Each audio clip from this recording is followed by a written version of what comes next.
നമ്മുടെ നാട് ഒരു ദുരന്തത്തെ അതിജീവിക്കുവാൻ ശ്രമിക്കുമ്പോൾ ഇങ്ങനെ രാഷ്ട്രീയം പറയുവാൻ നിങ്ങൾക്ക് നാണമില്ലേ? നിങ്ങൾ ഈ സംസ്ഥാനത്തിനെതിരാണോ? നിങ്ങൾ കേരള വിരുദ്ധരാണോ? ഇതിലൊരൊറ്റ ചോദ്യം പോലും ഇന്ന് ഉയർന്നതല്ല. കഴിഞ്ഞ 10 വർഷക്കാലമായി വിജയൻ ഈ നാട് ഭരിച്ചപ്പോൾ ഉണ്ടാകുന്ന ദുരന്തങ്ങളെ നേരിടുവാൻ സർക്കാർ പരാജയപ്പെട്ടപ്പോൾ അതിനെ പ്രതിപക്ഷം വിമർശിച്ച സമയത്ത് പ്രതിപക്ഷത്തെ നേരിടുവാൻ സർക്കാരും സർക്കാരിൻ്റെ വാഴ്ത്തുപാട്ട് സംഘവും നിരന്തരമായി ചോദിച്ച ചോദ്യങ്ങളാണ് ഈ ആക്രോശങ്ങൾ. പക്ഷേ ഇതിലൊന്നുപോലും ഞങ്ങൾ ചോദിക്കുവാൻ ആഗ്രഹിക്കുന്നില്ല. ദുരന്തത്തിൻ്റെ സമയത്തെന്നല്ല, ഏത് സമയത്തും പറയേണ്ടത് തന്നെയാണ് രാഷ്ട്രീയം. ഞങ്ങൾക്ക് പ്രതിപക്ഷത്തോടുള്ള അഭ്യർത്ഥന, നിങ്ങൾ കാമ്പുള്ള കഴമ്പുള്ള രാഷ്ട്രീയം പറയൂ. നിങ്ങൾ എന്തിനാണ് ഈ പരിഹാസങ്ങൾക്ക് പിന്നാലെ പോകുന്നത്? രാഹുലെ, ചെറിയ ഒരു തിരുത്തുണ്ട്. അശ്രദ്ധ മൂലമായിരിക്കും എന്ന് കരുതുന്നു. പിണറായി എന്ന് പറയുന്ന ദുരന്തത്തെ കേരളം അതിജീവിച്ചതാണ്. കഴിഞ്ഞ 10 വർഷം പിണറായി എന്ന് പറയുന്ന ദുരന്തം ഈ കേരളക്കരയെ ഒന്നടങ്കം നാശത്തിലേക്കാണ് കൊണ്ടുചെന്നെത്തിച്ചത്. ആ പിണറായി എന്ന ദുരന്തത്തെ നമ്മൾ മെയ് 4-ന് മറികടന്നിരിക്കുന്നു. ആ പിണറായിയെ നമ്മൾ അതിജീവിച്ചിരിക്കുന്നു. പിന്നെയാണോ പേമാരി? പിണറായിയെ അതിജീവിച്ച മലയാളിക്ക് പേമാരി ഒരു വിഷയമാണോ? പിണറായിയെ നമ്മൾ അതിജീവിച്ചു കഴിഞ്ഞു. പിണറായി എന്ന് പറയുന്ന ദുരന്തത്തെയും മലയാളിയും കേരളവും ഒന്നടങ്കം ഒറ്റക്കെട്ടായി നിന്ന് ആ ദുരന്തത്തെ നമ്മൾ മറികടന്നിരിക്കുന്നു, അല്ലേ?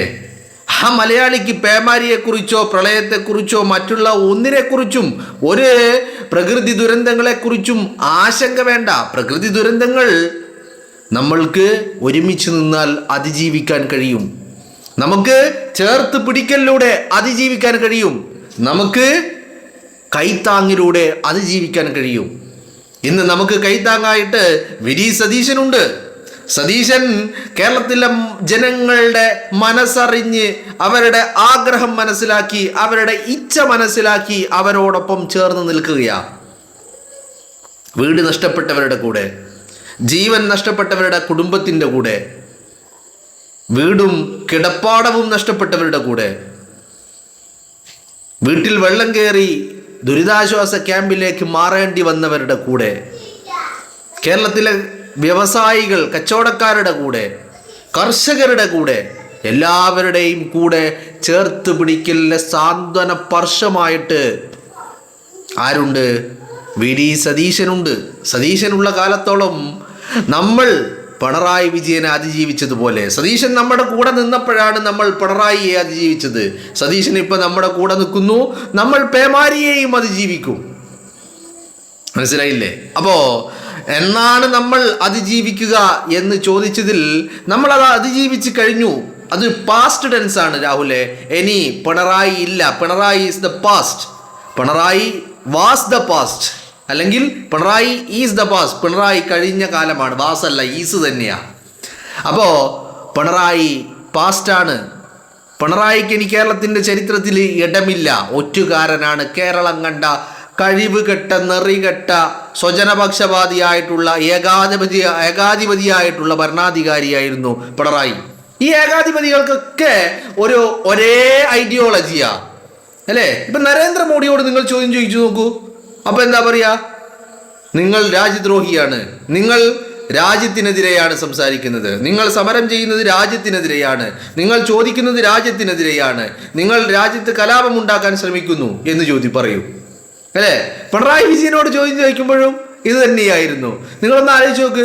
പിണറായി വിജയൻ എത്ര ദിവസമാണ് ഈ പറയുന്ന മാധ്യമങ്ങളെ കാണാതെ, വാർത്താ സമ്മേളനം നടത്താതെ ക്ലിഫ് ഹൗസിൽ മൂടിപ്പൊതിച്ച് ഉറങ്ങിയത്? എത്ര ദിവസമാണ്? ആലോചിച്ച് നോക്കണം. അപ്പോൾ ഈ ഏകാധിപതികളുടെ രീതികളൊക്കെ ഒരേപോലെയാണ്, അല്ലേ? പിണറായി നരേന്ദ്രമോദി അങ്ങ് ഡൽഹിയിൽ ഗോഡി മീഡിയയെ നിർത്തി വാർത്തുപാട്ട് നടത്തുമ്പോൾ പിണറായി വിജയൻ ഇവിടെ സഖാക്കളെ കൊണ്ട് വാഴ്ത്തുപാട്ട് നടത്തിക്കുകയായിരുന്നു. തിരുവാതിര നിങ്ങൾ ഓർക്കുന്നില്ലേ? തിരുവാതിര നിങ്ങൾ മറന്നുപോയോ? അപ്പോൾ ഞാൻ പറയുന്നത്, ഇത്തരം ദുരന്തങ്ങളെ നമ്മൾ നിരന്തരം അതിജീവിച്ചു കൊണ്ടിരിക്കുകയാണ്. മനസ്സിലായില്ലേ?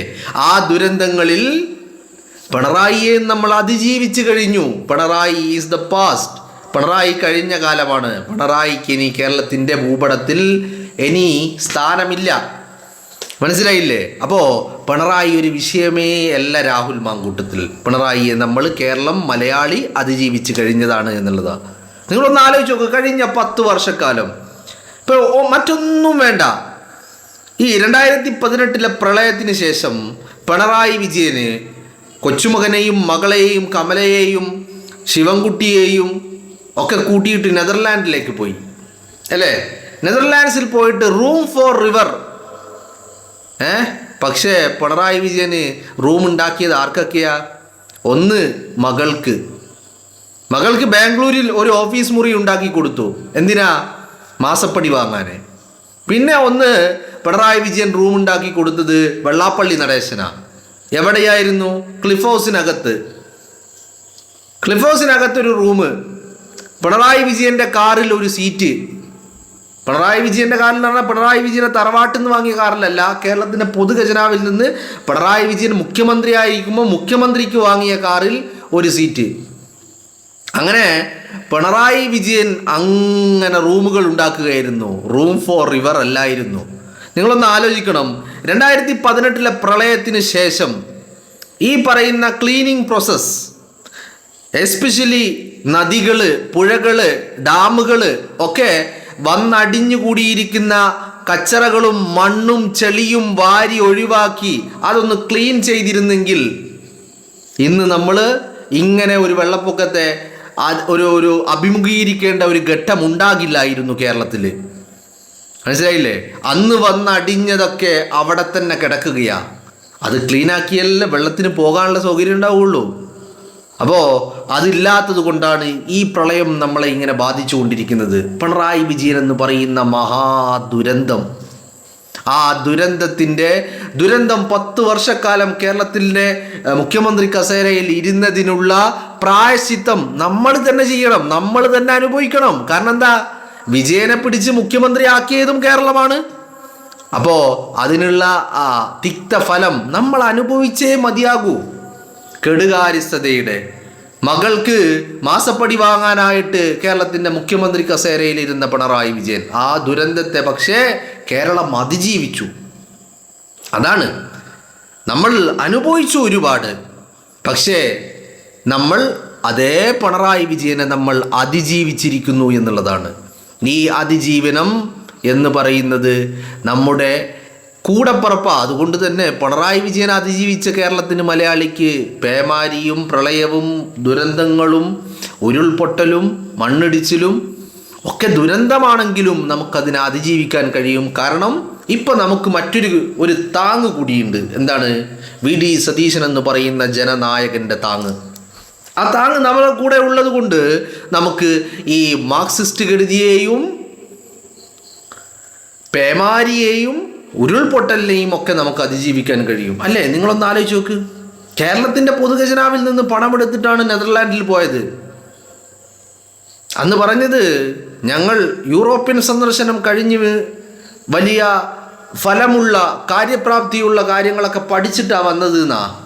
നിങ്ങളൊന്ന് ആലോചിച്ച് നോക്ക്. ദുരന്തം, ഈ പ്രളയത്തെ നേരിടാൻ കഴിഞ്ഞ 10 വർഷം വേണ്ടടോ. 2018 ശേഷം എന്താണ് പിണറായി വിജയൻ ചെയ്തിട്ടുള്ളത്? നമ്മളൊന്ന് ആലോചിച്ച് നോക്കണം. യഥാർത്ഥത്തിൽ നമുക്ക് തെറ്റി, മലയാളിക്ക് തെറ്റിയതായിരുന്നു. പിണറായി വിജയനെ കേരളത്തിൻ്റെ മുഖ്യമന്ത്രി കസേരയിൽ ഇരുത്തിയ നമ്മളായിരുന്നു ദുരന്തമായി പോയത്. ആ തെറ്റ് നമ്മളെന്തായാലും തിരുത്തി. അതാണ് ഞാൻ ആദ്യമേ പറഞ്ഞത്, പിണറായി വിജയനെ അതിജീവിച്ചു, പിന്നെയല്ലേ പേമാരി എന്ന്. മനസ്സിലായില്ലേ നിങ്ങൾക്ക്? അപ്പോൾ ഈ കൃമികീടങ്ങളെയും പിണറായി വിജയനെയും നമ്മൾ അതിജീവിച്ചു. നിങ്ങളൊന്ന് ആലോചിച്ച് നോക്ക്. 2018 പ്രളയഘട്ടത്തിൽ പിണറായി വിജയൻ, MP രാജേഷ് തുടങ്ങിയവരൊക്കെ കേരളത്തിലെ പൊതുസമൂഹത്തോട് എങ്ങനെയായിരുന്നു പെരുമാറിയത്? കേരളത്തിലെ ജനങ്ങളോട് എന്തൊരു ധാർഷ്ട്യമായിരുന്നു, എന്തൊരു അഹങ്കാരമായിരുന്നു. ഇതിൻ്റെ ദൃശ്യങ്ങളൊക്കെ നിങ്ങൾ കണ്ടിട്ടുണ്ടാവും. സോഷ്യൽ മീഡിയയിൽ അങ്ങനെ വ്യാപിച്ച് കിടക്കുന്നുണ്ട് ഇതിൻ്റെ ദൃശ്യങ്ങളൊക്കെ. മനസ്സിലായില്ലേ? ഞാൻ നേരത്തെയും പറഞ്ഞ കാര്യം ഞാൻ ആവർത്തിച്ച് വീണ്ടും പറയുകയാണ്. കേരളത്തിൽ നമ്മൾ ഇന്ന് നേരിട്ട അല്ലെങ്കിൽ കഴിഞ്ഞ 2 ദിവസമായിട്ട് മലയാളി അനുഭവിച്ചു കൊണ്ടിരിക്കുന്ന ഈ പ്രളയത്തിൻ്റെ കാരണക്കാരൻ പിണറായി വിജയനാണ്. സ്വാഭാവികമായിട്ടും ഒരു പ്രളയം ഉണ്ടായിക്കഴിഞ്ഞാൽ, ഇപ്പം നിങ്ങളെ വീട്ടിൽ വെള്ളം കയറിയെന്ന് കരുതുക. വീട്ടിൽ വെള്ളം കയറിയ ആളുകൾക്ക് നല്ല ബോധ്യം ഉണ്ടാവും. ഞാൻ പറയുന്ന കാര്യം പെട്ടെന്ന് കണക്റ്റ് ആവും, റിലേറ്റ് ചെയ്യാൻ പറ്റും. കാരണം വെള്ളം കയറിയിട്ട് വെള്ളം ഇറങ്ങുമ്പോൾ വീട്ടിൽ അപ്പടി മണ്ണും ചെളിയുമായിരിക്കും അല്ലേ? പിന്നെ അത് ക്ലീൻ ചെയ്തെടുത്തിട്ട് വേണം അവിടെ താമസയോഗ്യമാക്കാൻ. അപ്പം നിങ്ങളൊന്ന് ആലോചിച്ച് നോക്ക്, നമ്മുടെ വീടുകളിൽ കുറച്ച് വെള്ളം കയറി ഇറങ്ങുമ്പോഴേക്കും ഇത്രയധികം മണ്ണും ചളിയും വന്ന് അടിഞ്ഞുകൂടുന്നുണ്ടെങ്കിൽ കേരളത്തിലെ നദികളിലും പുഴകളിലും ഡാമുകളിലുമൊക്കെ എത്രയധികം മണ്ണും ചളിയും വന്ന് 2018 പ്രളയത്തിൽ വന്ന് അടിഞ്ഞിട്ടുണ്ട്. അതൊക്കെ എപ്പോഴെങ്കിലും ഒന്ന് എടുത്ത് മാറ്റി ക്ലീൻ ചെയ്ത് വൃത്തിയാക്കിയിട്ടുണ്ടോ? അതിനൊരു സ്പേസ്, വെള്ളം ഒലിച്ചു പോകാനുള്ള, വെള്ളം നിറയുമ്പോൾ ഒലിച്ചു പോകാനുള്ളൊരു സ്പേസ് ഉണ്ടാക്കി കൊടുക്കണ്ടേ? അതുപോലും ചെയ്തിട്ടില്ല. അതാണ് അതിനുശേഷം ഉണ്ടായപ്പോൾ ഈ പ്രളയം, ഇന്നത്തെ പ്രളയം. അതിൻ്റെ ഏറ്റവും വലിയ കാരണം ഈ വന്ന് അടിഞ്ഞിരിക്കുന്ന മണ്ണും ചളികളും എടുത്ത് മാറ്റാത്തതിൻ്റെ ഒരു ബുദ്ധിമുട്ടാണ് കേരളം അനുഭവിച്ചു കൊണ്ടിരിക്കുന്നത് എന്നുള്ളതാ. മനസ്സിലായില്ലേ? അപ്പോൾ രാഹുലെ ഒരു ചെറിയ അശ്രദ്ധയുണ്ട്. ഇത്തരം ഏറ്റവും ഇമ്പോർട്ടൻ്റ് ആയ കാര്യമാണ് അത്. രാഹുൽ അശ്രദ്ധയിലൂടെ മാറിപ്പോയി. പിണറായി എന്ന ദുരന്തത്തെ അതിജീവിച്ചവരാണ് കേരളം. അത് പാസ്റ്റ് ടെൻസ് ആണ്. എപ്പോൾ അതിജീവിക്കുമെന്നല്ല, നമ്മൾ അതിജീവിച്ച് കഴിഞ്ഞു എന്നുള്ളതാണ്. ആ ടെൻസ് ഉപയോഗിച്ചതിൽ ഫ്യൂച്ചർ ടെൻസ് അല്ല ഉപയോഗിക്കേണ്ടിയിരുന്നത്, അത് പാസ്റ്റ് ടെൻസ് ആണ്, അത് കഴിഞ്ഞതാണ്. കഥ ഖത്തം, കഥ കഴിഞ്ഞു എന്ന് പറയുന്നത് പോലെ.